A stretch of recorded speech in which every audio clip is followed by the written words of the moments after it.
I once believed I had everything a woman could dream of: a loving husband, a peaceful home, and a family that always stood by me. My days were filled with laughter, warmth, and the comfort of knowing I was safe in the arms of the man I loved. Little did I know, the very foundation of my happiness was about to be destroyed by the person I trusted the most, my own sister. It all began when my younger sister came to live with us. She claimed she needed time to get back on her feet, and as her elder sister, I welcomed her with open arms. I prepared a room for her, cooked her favourite meals, and reminded her that in my home, she would always have a place. What I did not realise was that by opening my doors, I was also opening the gates to betrayal. At first, it was nothing unusual, but soon I began to notice little things. The way she laughed at his every word, how she dressed more boldly when he was around, how her gaze lingered on him longer than it should. I told myself it was harmless. I convinced myself it was only my imagination. After all, she was my sister. How could I think such a thing of her? Days turned into weeks, and I could feel a shift in the air. My husband stayed up late, often in the kitchen, whispering with her in the dark. They exchanged glances that they thought I could not see. I wanted to believe it was innocent, but deep inside, my heart trembled with a truth I was too afraid to face.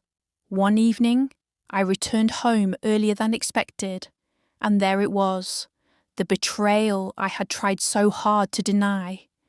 My sister's hand rested on my husband's chest, his face close to hers, their voices lowered with a dangerous intimacy. In that instant, my world shattered.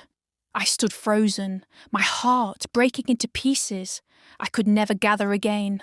The storm inside me could no longer be silenced. I confronted them with all the strength left in me. My voice trembled, my tears fell, but my rage burned like fire. My sister met my pain with shameless eyes, while my husband lowered his gaze in silence. In that moment, the two people I loved most became strangers. News of the betrayal spread quickly within the family. My parents wept, unable to understand how a daughter could bring such shame to her own blood. Friends whispered behind my back, and I felt the sting of judgment everywhere I turned. My sister did not hide, nor did she apologise. My husband chose her, turning his back on the vows we once made. I had lost them both, but life has a way of reshaping broken pieces into something stronger. They thought they had destroyed me, but from the ashes of my pain, I found strength. I chose to walk away, not because I was weak, but because I knew I deserved better. I learned that betrayal, even from family, does not define who I am. And though my heart carries scars, it also carries wisdom. This is my story, the story of the sister who took my husband,